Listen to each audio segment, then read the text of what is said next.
Shalom, shalom, shalom et excellent début de week-end à tous les valeureux guerriers de Christ. Aujourd'hui encore, dans le cadre de prières lumineuses, nous voulons traiter une thématique importante, vaincre l'esprit de jalousie. Et pour cela, nous allons voyager dans le Nouveau Testament. Nous voulons lire le livre de Romains, chapitre 11, le verset 14.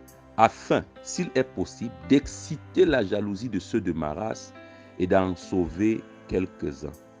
L'apôtre Paul parle ici d'exciter la jalousie de certaines personnes. Alors il est important pour toi de noter que si tu veux vaincre également la jalousie, cesse de marcher avec des personnes jalouses.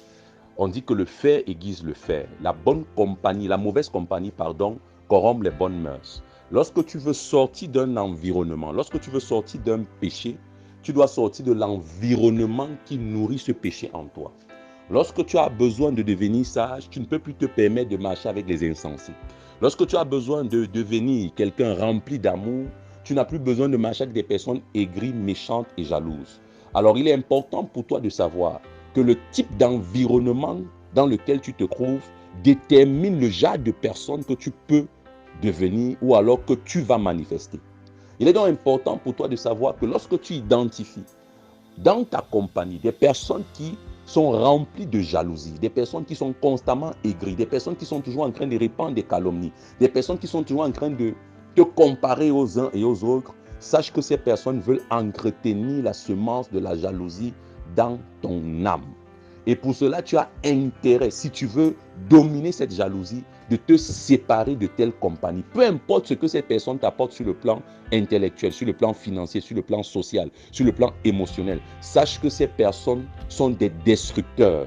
Et toi également, tu dois prendre la décision de ne pas être compté parmi des personnes jalouses et aigries qui deviennent de mauvaises compagnies pour les uns et les autres. Bien-aimés dans le Seigneur, Dieu nous a donné le ministère de la réconciliation.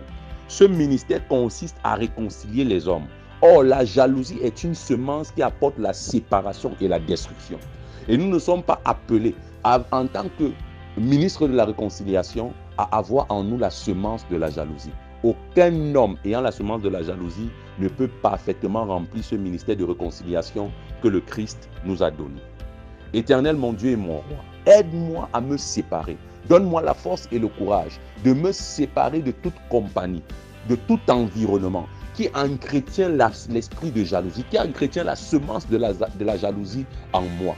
Aide-moi, oh Dieu, aide ma famille, aide mes enfants, aide mes fils, mes filles, aide mes frères à sortir de tout environnement hostile à l'amour. Que la gloire te revienne. C'est au nom de Jésus-Christ que nous avons prié. Amen. Tu es hautement béni et que le Saint-Esprit nous conduise. Shalom.